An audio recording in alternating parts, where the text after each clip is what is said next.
అందరికీ నమస్కారం. నా పేరు రమ. నా ప్రియసఖి 8వ భాగం. రచయిత సాహితీ మోహన్ గారు. ధన్వి రెడీ అవుతోంది, వచ్చేస్తోంది. కాఫీ తీసుకోండి అంటూ కాఫీ సూర్యకి అందిస్తారు సాహితీ గారు.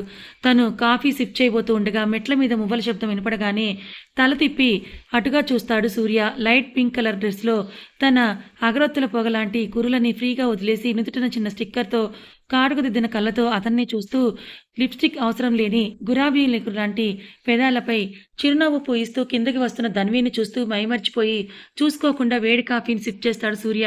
వేడి కాఫీ తగలడంతో తన పెదాలు చురుక్కుమనగా తేరుకొని కాఫీ కప్ని పక్కన పెట్టి వస్తున్న ధన్వి వైపే చూస్తాడు సూర్య. సూర్య అలా చేయగానే తనను చూసి నవ్వుతుంది ధన్వి.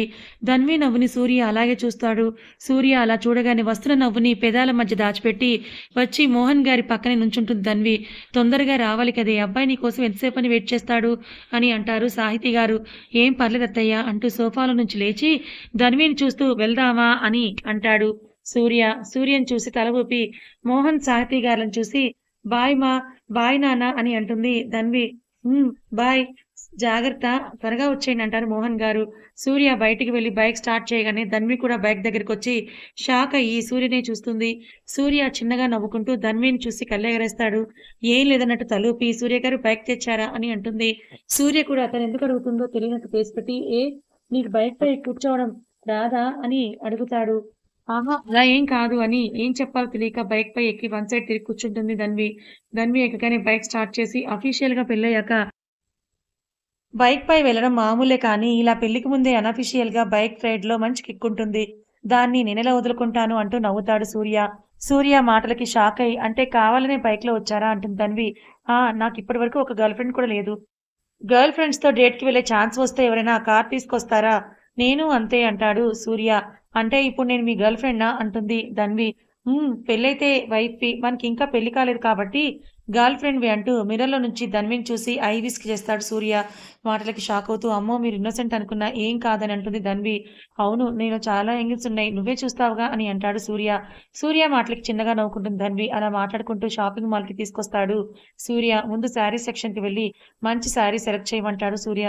ఇప్పుడెందుకు సూర్య గారు, అమ్మ ఆల్రెడీ పట్టు సారీ రెడీ చేయిస్తోంది అని అంటుంది ధన్వి. ఫంక్షన్‌కి అది కట్టుకో, ఫంక్షన్ అయ్యాక ఇది కట్టుకో అంటాడు సూర్య. ఆహా! అని నవ్వుతూ ఏంటి ఇప్పుడు శారీ కట్టుకొని రేపు ఆఫ్టర్‌నూన్ కట్టుకోవాలా? ఇదేమైనా జీన్స్ టీ షర్ట్ అనుకున్నారా? కొనుక్కున్న వెంటనే కట్టేసుకోవడానికి, ఒక చీర కొనడానికి, కట్టుకోవడానికి మధ్య ఎంత తతంగం ఉంటుందో తెలుసా మీకు అంటుంది ధన్వి. అవునా కదా! కానీ నేను సెలెక్ట్ చేసిన డ్రెస్ నువ్వు వేసుకుంటే నాకు చూడాలని ఉంది అని కాసేపు ఆలోచించి హే ఐడియా అని అరుస్తాడు సూర్య. సూర్య అరుపుకి అందరూ వీళ్ళని వింతగా చూస్తుంటే అయ్యో సూర్య గారు, చిన్నగా ఎందుకలా అరుస్తున్నారు? చూడండి అందరూ మనల్నే చూస్తున్నారు వింతగా అని చుట్టూ చూస్తుంది చెప్తూ ధన్వి. తను కూడా చుట్టూ చూసి ధన్వి వైపు తిరిగి హిహి సారీ అనగానే గట్టిగా నవ్వేస్తుంది ధన్వి. నవ్వుతున్న ధన్విని చూస్తూ ఉంటాడు సూర్య. సూర్య అలా చూడడం చూసి నవ్వుని ఆపుకుంటూ ఇంతకీ మీకొచ్చిన ఐడియా ఏంటి అని అడుగుతుంది ధన్వి. నీ నవ్వుని చూస్తూ ఆ విషయం మర్చిపోయాను పద అని ధన్వి చేయి పట్టుకొని లెహెంగా సెక్షన్‌లోకి తీసుకొని వెళ్తాడు సూర్య. చుట్టూ చూసి ఇక్కడికెందుకు తీసుకొచ్చారని అడుగుతుంది ధన్వి. లెహెంగా అయితే ఆల్రెడీ స్టిచ్ అయి ఉంటుంది కదా! రేపు నువ్వది కట్టుకోవచ్చు కదా అంటాడు సూర్య అనుమానంగా చూస్తూ. ఈ విషయం మీకెలా తెలుసు అని అడుగుతుంది ధన్వి. ఓయ్ ఏంటా చూపు, నేను పేరుకే సూర్యని కానీ బిహేవియర్‌లో రాముణ్ణి అని అంటాడు సూర్య. ధన్వి సూర్య ఎక్స్‌ప్రెషన్స్‌ని చూసి వస్తున్న నవ్వుని ఆపుకుంటూ ఏమో ఎవరికి తెలుసు, అందరూ నేను కృష్ణుడిని అని చెప్పుకు తిరుగుతారా ఏంటి అని అంటుంది నార్మల్‌గా ఉండటానికి ప్రయత్నిస్తూ. సూర్య ధన్వి బుగ్గల్లో ఆపుకుంటున్న నవ్వుని గమనించి అమ్మ రాక్షసి, కావాలని నాతో ఆడుకుంటున్నావు కదా! ఇప్పుడు చూడు నీకిస్తా ఓ జర్క్ అని మనసులో అనుకుంటూ ధన్వి చేయి పట్టుకొని ఎదురుగా ఉన్న ట్రయల్ రూమ్‌కి తీసుకెళ్ళి డోర్ క్లోజ్ చేసి తెలివైన దానివే, బానే కనిపెట్టావు నేను ప్లే బాయ్ అని. నీకు ఎటూ తెలిసిపోయిందిగా, ఇక నటించడం ఎందుకు అని అంటూ నడుము చుట్టూ చెయ్యి వేసి తన మీదకు లాక్కొని చూపుడు వేలుతో నుదుటిని, చెక్కిళ్ళని, ముక్కుని తన వేలుతో టచ్ చేస్తూ పెదవుల మీద ఆపి ధన్వి కళ్ళలోకి చూస్తూ వాటిని అందుకోవడానికి అన్నట్టుగా ముందుకొస్తాడు. అయినా ధన్వి అలానే చూస్తూ ఉంటే ఏంటే ఇలా కోఆపరేట్ చేస్తున్నావు, ఆపవా అని అంటాడు సూర్య. మీరెంతసేపు నటిస్తారో చూస్తున్నాను సూర్య గారు అంటూ తన ఆల్చిప్పల్లాంటి కళ్ళు టపటపలాడిస్తూ చెప్తుంది ధన్వి. నటనేంటే, నేనేం నటించట్లేదు, నిజంగానే చెప్తున్నా అంటాడు సూర్య. అవునా అని నిజంగా అలాంటి వాళ్ళెవరు మధ్యలో ఆపి ఇలా క్వశ్చన్స్ అడగరు అని అంటుంది ధన్వి. అని నిట్టూరుస్తూ వెనుక ఉన్న డోర్‌కి జారకులు పడి అలా దొరికిపోయానా ఏంటో దీంట్లో ఎక్స్‌పీరియన్స్ లేదుగా అందుకే దొరికేశా అంటూ టక్కున లేచి అయినా నేను అలా దగ్గరికొస్తూ ఉంటే ఆపకుండా చూస్తావేంటే? ఒకవేళ నేను నిజంగా ముద్దు పెట్టుకుంటాననుకో అప్పుడేం చేస్తావు? అని అడుగుతాడు సూర్య. మీరలా చేయలేరు నాకు తెలుసు అంటుంది ధన్వి. ఏ నా మీద అంత నమ్మకమా నీకు? అని ఎక్సైట్ అవుతూ అడుగుతాడు సూర్య. సూర్య ఎక్స్‌ప్రెషన్స్ చూసి తనని ఇంకా ఉడికించాలని నమ్మకం కాదు మీకంత సీన్ లేదని అంటూ నవ్వుతుంది ధన్వి. ఇంకేదో చెప్తుందని ఎక్స్‌పెక్ట్ చేసిన సూర్య ధన్వి అలా అనేసరికి షాకయిపోయి అమ్మని అని గుండెల మీద చెయ్యి వేసుకొని చెట్టంత మగాడిని నన్ను నువ్వు అంత మాటంటావా? ఇదిగో చెప్పనా అనవసరంగా నన్ను రెచ్చగొట్టకు. ఆ తర్వాత మళ్ళీ నీకే నష్టం అని అంటాడు సూర్య. ఆహా! అని అంటూ వెటకారంగా అంటుంది ధన్వి. నిన్ను అని పోనీలే ఏదో మన ఫస్ట్ కిస్ ఇలా పబ్లిక్ ప్లేస్‌లో ఎందుకులే అని ఊరుకుంటుంటే నన్నంత మాటంటావా? చూడు రేపు ఫంక్షన్ అయ్యి ఈవినింగ్ మనం వెళ్ళేలోపు ఎప్పుడైనా సరే నా ముద్దు చెల్లించుకోకపోతే నా పేరు సూర్యనే కాదు అంటూ ఛాలెంజ్ చేస్తాడు సూర్య. ఆహా! ఓకే. ఆల్ ది బెస్ట్ అని కళ్ళు తిప్పుతూ చెప్పి డోర్ తీసుకొని నవ్వుతూ వెళ్ళిపోతుంది బయటికి ధన్వి. వెళ్తున్న ధన్విని చూస్తూ అమ్మో! నేనేంటి ఇలా చెప్పేసాను. రేపు బ్యాచ్ అంతా మా చుట్టూనే ఉంటారు. అందుకే తను నాతో అంత ధైర్యంగా చెప్పింది. ఇప్పుడెలా? ఒకవేళ కుదరకపోతే ఇది నన్ను ఆడేసుకుంటుందిగా అని అనుకుని, ఒరేయ్ సూర్య! తనని డేట్ తీసుకురావాలనుకున్న వాడివి తీసుకొచ్చావు. షాపింగ్ చేశామా? లంచ్ చేశామా? తీసుకువెళ్ళి వాళ్ళింట్లో డ్రాప్ చేశామా అన్నట్లుండగా నీకెందుకురా ఈ ఛాలెంజ్‌లు గట్రా అని తనని తానే తిట్టుకుంటూ ధన్వి వెనకాలే వెళ్తాడు. కాసేపటికి సూర్య లెహెంగా సెక్షన్‌కి వెళ్ళి అక్కడ సెలెక్ట్ చేస్తే ఎంగేజ్‌మెంట్‌కి లెహెంగా వేసుకుంటే బాగోదేమో సూర్య గారు. అత్తయ్య వాళ్ళు ఏమన్నా అనుకుంటారేమో అంటుంది ధన్వి. ఏమనుకోరు అమ్మ అలాంటివి అస్సలు పట్టించుకోదు. నువ్వు అనవసరంగా కంగారు పడకు అని ఇది ఓకేనా నీకు అంటూ రెడ్ కలర్ లెహెంగా చూపిస్తూ అడుగుతాడు సూర్య. బావుంది సూర్య గారు అని ధన్వి అనడంతో తను ప్యాక్ చేయించి గోల్డ్ సెక్షన్ వైపు తీసుకెళ్తాడు సూర్య. అక్కడ కపుల్ రింగ్స్ చూస్తుంటారు ఇద్దరు. ఇద్దరికీ ఈ మోడల్ నచ్చడంతో అది ప్యాక్ చేయించి అప్పటికే 2 అవ్వడంతో రెస్టారెంట్‌కి తీసుకొస్తాడు సూర్య. లంచ్ కోసం ఇద్దరు టేబుల్ దగ్గరికి వెళ్ళాక ధన్విని కూర్చోబెట్టి తన ఎదురుగా కూర్చుంటాడు సూర్య. ఇద్దరు ఫుడ్ ఆర్డర్ చేసి మాట్లాడుతూ ఉంటే సూర్యకి తనకి ఆపోజిట్ టేబుల్ దగ్గర కూర్చున్న చరణ్ కనిపిస్తాడు. సూర్య చరణ్‌ని చూస్తూ ధన్వి అదిగో మీ అన్నయ్య కూడా ఇక్కడే ఉన్నాడు చూడు అని అంటాడు సూర్య. అన్నయ్య ఇక్కడ లేదు సూర్య గారు ఇవాళ హాస్పిటల్ ఏదో పనుందని వెళ్ళిపోయాడు. ఇక్కడెలా ఉంటాడు అని అంటుంది ధన్వి. ఏమో మరి అదిగో నీ వెనక టేబుల్‌లో ఉన్నాడు చూడు అంటూ చెప్తాడు సూర్య. అవునా ఎక్కడ అనుకుంటూ వెనక్కి తిరిగిన ధన్వికి వెనుక టేబుల్‌లో ఫోన్ చూసుకుంటూ ఉన్న చరణ్ కనిపిస్తాడు. అన్నయ్య అనుకుంటూ లేచి చరణ్ ఉన్న టేబుల్ దగ్గరికి వెళ్తుంది ధన్వి. ధన్వితో పాటు సూర్య కూడా వెళ్తాడక్కడికి. అన్నయ్య అన్న ధన్వి పిలుపుకి ఫోన్ చూసుకుంటున్న చరణ్ తలెత్తి తన ఎదురుగా ఉన్న ధన్విని, తన పక్కన ఉన్న సూర్యని చూసి షాక్ అయ్యి టక్కున లేచి నిలబడి ఇద్దరిని కూడా పలకరించి మార్చి మార్చి చూస్తూ ఉంటాడు. అసలేమైందంటే సూర్య బయటికి వెళ్ళగానే దీపు కూడా షాపింగ్‌కి వెళ్తున్నా అని చెప్తుంది సౌజన్య గారితో. ఇప్పుడెందుకే రేపు ఫంక్షన్ పెట్టుకొని ఇంట్లో నాకు హెల్ప్ చేయకుండా బయట తిరుగుతావా? నోరు మూసుకొని ఇంట్లో ఉండు అంటారు సౌజన్య గారు. వెళ్ళకపోతే అక్కడ ఆయన అలుగుతాడు. వెళ్తానంటే అమ్మ తిడుతోంది. ముందు నుయ్యి వెనక గొయ్యిలా ఉంది నా పరిస్థితి. ఇప్పుడేం చేయాలిరా బాబు అనుకుంటూ మధు చెప్పిన ఐడియా గుర్తు రాగానే ఇప్పుడదే చెప్పాలనుకొని అమ్మ అన్నయ్య ఎంగేజ్‌మెంట్‌కి నేను డ్రెస్ వేసుకుంటే ఏం బావుంటుంది? అందుకే లెహెంగా తెచ్చుకుంటాను. పైగా వదినకి, అన్నయ్యకి ఏదైనా గిఫ్ట్ కూడా ఇవ్వొద్దా? చెప్పు ప్లీజ్ మా ప్లీజ్ ఆవిడ్ని బతిమలాడుతూ ఉంటుంది దీపు. దీపు గోల పడలేక సరే సరే ఆపు వెళ్ళు కానీ 3 కల్లా ఇంట్లో ఉండాలి అర్థమైందా? అని బెదిరిస్తున్నట్టుగా వార్నింగ్ ఇచ్చి పంపిస్తారు సౌజన్య గారు. థాంక్ యూ మా అంటూ ఆవిడ బుగ్గ మీద ముద్దు పెట్టేసి బయటకు పరుగు తీస్తుంది దీపు. వెళ్తున్న దీపుని చూస్తూ అల్లరి పిల్ల అని అనుకుని నవ్వుకుంటారు సౌజన్య గారు. దీపు వాళ్ళు ఎప్పుడూ వచ్చే కాఫీ షాప్ దగ్గరికి వచ్చి తన స్కూటీ పార్క్ చేసి లోపలికి వెళ్ళేసరికి చరణ్ ఆల్రెడీ అక్కడ కూర్చొని వెయిట్ చేస్తూ ఉంటాడు. అతనొచ్చి చాలా సేపయిందనటానికి గుర్తుగా అతని ఎదురుగా 3 కాఫీ కప్పులు కూడా ఉంటాయి. అమ్మో! ఈయనొచ్చి చాలా సేపయినట్టుందనుకుంటూ హాయ్ చరణ్ గారు అంటూ పల్లికిలిస్తుంది దీపు. చరణ్ తల పైకెత్తి దీపుని చూసి తన వాచ్ చూసుకుంటాడు. దాని అర్థమైన దీపు సారీ చరణ్ గారు అమ్మ బయటికెళ్ళొద్దంది. తనని ఒప్పించొచ్చేసరికి ఇదిగో ఈ టైం అయిందంటుంది దీపు. ఆ కారణాలన్నీ రెడీగా పెట్టుకొని వస్తావుగా నేనేమనకుండా. నేనేమో నీ గురించి తెలిసి కూడా ఒకవేళ నువ్వు త్వరగా వస్తే వెయిట్ చేయాల్సొస్తుందేమోనని 10 కల్లా వచ్చి కూర్చున్నా. వచ్చిన 10 నిమిషాల నుండి ఆ బేరర్ ఏమో ఆర్డర్ ప్లీజ్ అని చంపాడు. ఏం చెప్పకపోతే నువ్వొచ్చే వరకు ఇక్కడ కూర్చొనివ్వడనుకొని ఇప్పటికే 3 కాఫీలు తాగా. ఇన్ని కాఫీలు వరుసగా ఇప్పటి వరకు ఎప్పుడూ తాగలేదే అంటూ బిక్కమొహం వేసుకొని చెప్తాడు చరణ్. ఈలోపు సార్ అంటూ బేరర్ రావడం చూసి టేబుల్ మీద పెట్టిన ఫోన్ తీసుకొని అమ్మో వీడు మళ్ళీ ఇటే వస్తున్నాడు. నాకు ఇంకో కాఫీ తాగే ఓపిక లేదు పదా అంటూ దీపు చెయ్యి పట్టుకొని బయటికి పరిగెడతాడు చరణ్. ఇద్దరూ అలా బయటికి రాగానే చరణ్‌ని చూసి పడి పడి నవ్వుతూ ఉంటుంది దీపు. నవ్వుతున్న దీపుని చూసి ఉడుక్కుంటూ రాక్షసి, నా బాధ నీకు నవ్వులాటగా ఉంది కదా అని అంటూ దీపు నడుముపై చెయ్యి వేసుకొని గిల్లుతాడు చరణ్. చరణ్ అలా గిల్లగానే అబ్బా అని రుద్దుకుంటూ, మీకు నన్ను చూస్తే చేతులు కుదురుగా ఉండవా అని చురుకోపంగా అడుగుతుంది దీపు. ఆహా అని నవ్వుతూ, ఇప్పుడు నా ఇగో సాటిస్ఫై అయింది. ఇందాక నా పాటలు చూసి నువ్వు నవ్వావుగా, ఇప్పుడు దానికి దీనికి చెల్లు. ఇంక పద బండి తీ అంటాడు చరణ్. అదేంటి మీ కార్ తేలేదంటుంది దీపు. నేనేమన్నా వెధవనా లవర్తో డేట్‌కి వెళ్తూ కార్ తేవడానికి అని గొనుక్కుంటాడు చరణ్. గొనుక్కుంటున్న చరణ్‌ని అనుమానంగా చూస్తూ, కారెందుకు తేలేదు? మళ్ళీ మీలో మీరే మాట్లాడుకుంటారేంటి? అడుగుతుంటే కారు ఏమైంది అని అంటుంది దీపు. దీపు మాటలకు తడబడుతూ, కారు కార్ పంక్చర్ అయింది. అందుకే తేలా అంటూ నవ్వుతాడు చరణ్. నిన్న బానే ఉందిగా, పొద్దునకెలా పంక్చర్ అయింది అని అడుగుతుంది దీపు. అది నిన్న ఈవినింగ్ బయటికి వెళ్ళినప్పుడు అయ్యిందిలే. అయినా ఇప్పుడు నీకు నా కారు ఎలా పంక్చర్ అయిందో ఆ స్టోరీ కావాలా? లేక సినిమాకి వెళ్దామా అని కోపంగా నటిస్తూ అడుగుతాడు చరణ్. వద్దులే, సినిమాకే వెళ్దాం పదండి అని అంటుంది దీపు బండి తీస్తూ. ఇక వెనక అద్దంలో నుంచి తననే చూస్తూ ముసిముసిగా నవ్వుతున్న చరణ్‌ని చూసి, ఈయనేంటి ఇలా నవ్వుకుంటున్నారు అని తనలో తనే ఆలోచించుకొని, అంటే కావాలనే కారు తేలేదన్నమాట. నేను డ్రైవ్ చేస్తూ ఉంటే అల్లరి పనులు చేయాలని ప్లాన్ వేసుకున్నట్టున్నారు అని అనుకుంటూ వెనక్కి తిరిగి కీస్ చరణ్ చేతిలో పెట్టి, మీరే డ్రైవ్ చేయండి చరణ్ గారు అని చెప్తుంది దీపు. ఇలా చేస్తుందని ఎక్స్‌పెక్ట్ చేయని చరణ్ కీస్ వంక దీపు వంక మార్చి మార్చి చూసి, కీస్ మళ్ళీ దీపు చేతిలోని పెట్టి, ఆహా నేను ఈ స్కూటీ డ్రైవ్ చేయడం ఏంటే? వద్దు నువ్వే చెయ్యి. నా కారు తెచ్చినప్పుడు నేను నిన్ను డ్రైవ్ చేయమంటున్నానా? నేనే కదా చేస్తున్నాను. ఇప్పుడు నీ స్కూటీ కాబట్టి నువ్వే డ్రైవ్ చేయాలి అంటాడు చరణ్. అలా ఏమీ రూల్ లేదు కదా చరణ్ గారు. మీకు ఉండగా నేనెందుకు డ్రైవ్ చేస్తాను?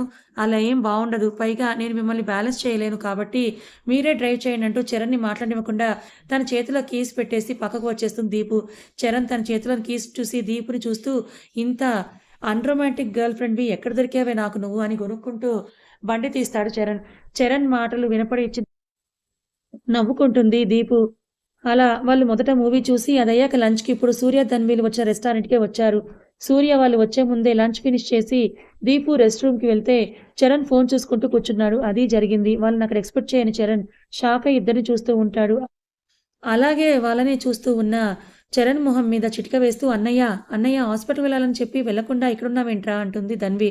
ధన్వి మాటలకు తేరుకొని సూర్యని చూసి హాయ్ బావా అంటాడు చరణ్. హాయ్ బావా అంటూ తిరిగి విష్ చేస్తాడు సూర్య కూడా.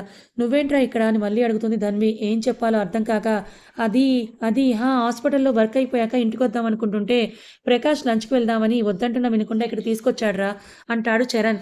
ఓహ్ అవునా, మరి ప్రకాష్ అన్నయ్య ఏడి అని అంటుంది ధన్వి. వాడు ఇప్పుడే కాల్ వస్తే వెళ్ళిపోయాడు. నేను వెళ్దాం అనుకుంటుంటే మెసేజ్ ఏదో వస్తే చూస్తున్నా. ఇదిగో ఈలోపు నువ్వు కనపడ్డావంటూ దీపు ఎక్కడ వచ్చేస్తుందో అని టెన్షన్‌గా వాష్‌రూమ్స్ వైపే చూస్తూ ఉంటాడు చరణ్. ఓహ్ ఓకేలే, దా ఇక్కడ కూర్చుందాం అని అంటుంది ధన్వి. వద్దులేరా, మీరిద్దరూ ఏదో సరదాగా వస్తే నేనెందుకు మీ మధ్యలో, you guys are carry on అని చెప్పి నేను వెళ్తాను అంటూ టెన్షన్‌గా చెప్తూ ఉంటాడు చరణ్. ఎందుకురా, ఏం కాదులేరా, మా షాపింగ్ ఎలాగూ అయిపోయింది. లంచ్ అవ్వగానే వెళ్ళిపోవడమే. నువ్వు కూడా ఎలాగో ఇక్కడే ఉన్నావు కాబట్టి మళ్ళీ సూర్య గారు నన్ను డ్రాప్ చేయడానికి అక్కడి దాకా రావడం ఎందుకు? కాసేపుండు, ఇద్దరం కలిసే వెళ్దాం అంటుంది ధన్వి. వద్దే, మీరు లంచ్ చేసేయండి. నేను ఆల్రెడీ చేశాను అంటూ ఎదురుగా చూసిన చరణ్‌కి దీపు ఇటువైపుకే వస్తూ కనిపిస్తుంది. అమ్మో ఇది వచ్చేస్తుంది. ఇప్పుడేం చేయాలనుకుంటూ ధన్వితో మాట్లాడుతూ దీపుకి ఇటు రావద్దని సైగలు చేస్తూ ఉంటాడు చరణ్. చరణ్ ఏమని చెప్తున్నాడో అర్థం కాక ఏంటి అని అడుగుతూ వీళ్ళ దగ్గరకొచ్చి సూర్య, ధన్విలను చూసి షాక్ అవుతుంది దీపు.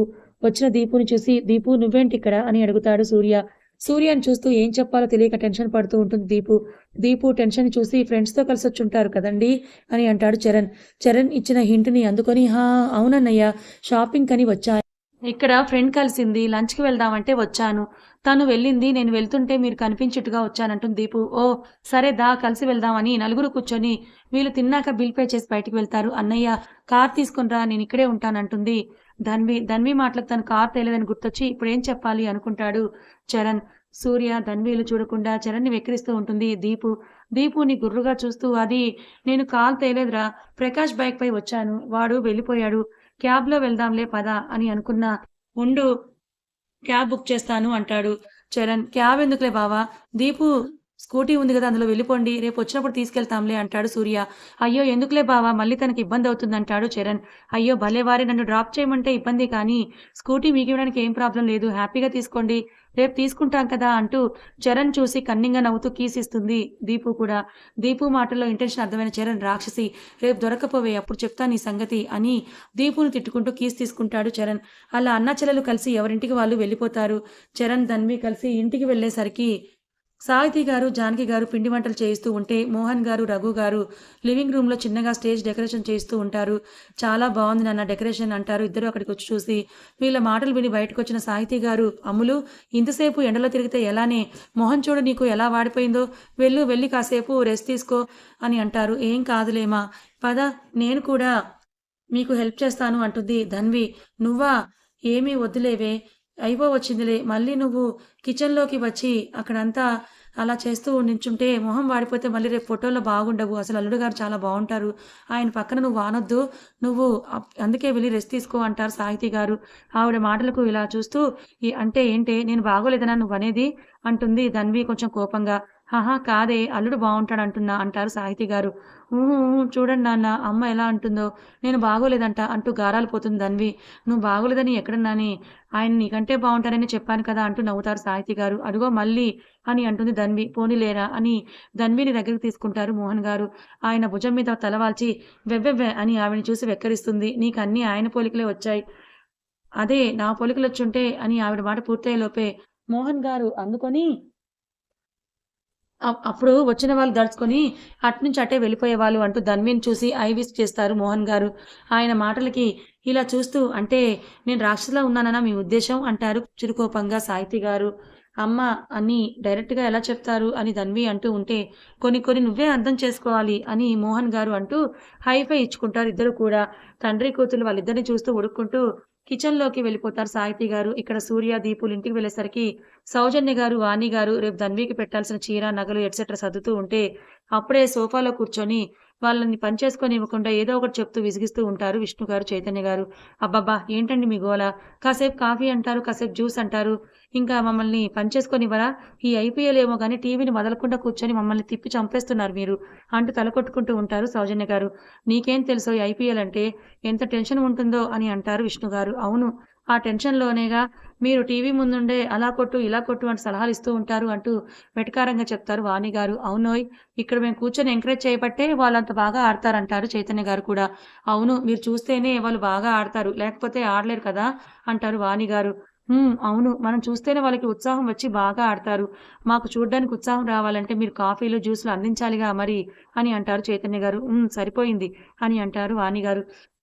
వీళ్ళ మాటలు వింటూ నవ్వుకుంటూ లోపలికి వస్తారు సూర్య, దీపులు. లోపలికొచ్చిన వాళ్ళని చూస్తూ ఏంట్రా ఇంతసేపు లంచ్ చేశారా అంటారు సౌజన్య గారు. హా! చేశామ్మా. ఇవిగో రింగ్స్ అంటూ ఆవిడకిస్తాడు సూర్య. అందరూ ఆ రింగ్స్ చూసి చాలా బాగున్నాయి నాన్న అంటారు. అలా వాళ్ళ పనులన్నీ ముగించుకొని మిహిర్, మధు కూడా వచ్చాక డిన్నర్ కంప్లీట్ చేసుకొని 9 కల్లా మనం స్టార్ట్ అవ్వాలి. సో మీరిప్పుడు కబుర్లు చెప్పుకుంటూ కూర్చొని రేపు పొద్దున్నే లేవకపోతే అందరికీ 4 తగిలిస్తాను. కామ్‌గా వెళ్లి పడుకోండని వార్నింగ్ ఇచ్చి వెళ్తారు సౌజన్య, వాణి గార్లు. అని అందరూ ఒకరినొకరు చూసుకుంటూ గుడ్ నైట్ అని చెప్పుకొని పడుకోవడానికి వెళ్ళిపోతారు. పడుకోవడానికి మధు తన గదిలోకి వెళ్తుంది కానీ తనకు నిద్ర పట్టక తన మంచం పైన కూర్చొని ఆలోచిస్తూ ఉన్న మధుకి నిన్న పెళ్లి చూపుల్లో కిరణ్ తను చూసి సిగ్గుపడడం ఇవన్నీ గుర్తొచ్చి నవ్వుకుంటూ అసలు తను కిరణ్‌ని ఎలా కలుసుకుందో గుర్తు చేసుకుంటుంది మధు. ఆ రోజు దీపు, చరణ్‌ల లవ్ సక్సెస్ అయిన రోజు మధు, దీపు, చరణ్‌లతో కాల్ మాట్లాడిన తర్వాత ఇప్పుడప్పుడే అక్క ఇంటికి రాదులే మనం బస్సులో వెళ్ళిపోదాం అనుకుని ఫ్రెండ్స్‌కి అదే విషయం చెప్తుంది మధు. అయితే ఇంకేంటి టైం ఉందిగా మాతో పాటు షాపింగ్‌కి పద అని మధు రానంటున్న బలవంతంగా లాక్కెళ్ళిపోతారు మధుని ఆమె ఫ్రెండ్స్. షాపింగ్ మాల్‌లోకొచ్చిన కిరణ్ ఏదో కాలొస్తుంటే పక్కనే నిలబడి మాట్లాడుతూ ఉంటాడు. ఫ్రెండ్స్‌తో అదే మాల్‌కొచ్చిన మన మధు లోపలికి వచ్చి మాలంతా చూస్తూ అక్కడ ఉన్న అక్వేరియం కనబడితే అటుగా వెళ్లి అందులోని ఫిష్‌లను చూస్తూ ఉంటుంది నవ్వుతూ. ఒసేయ్!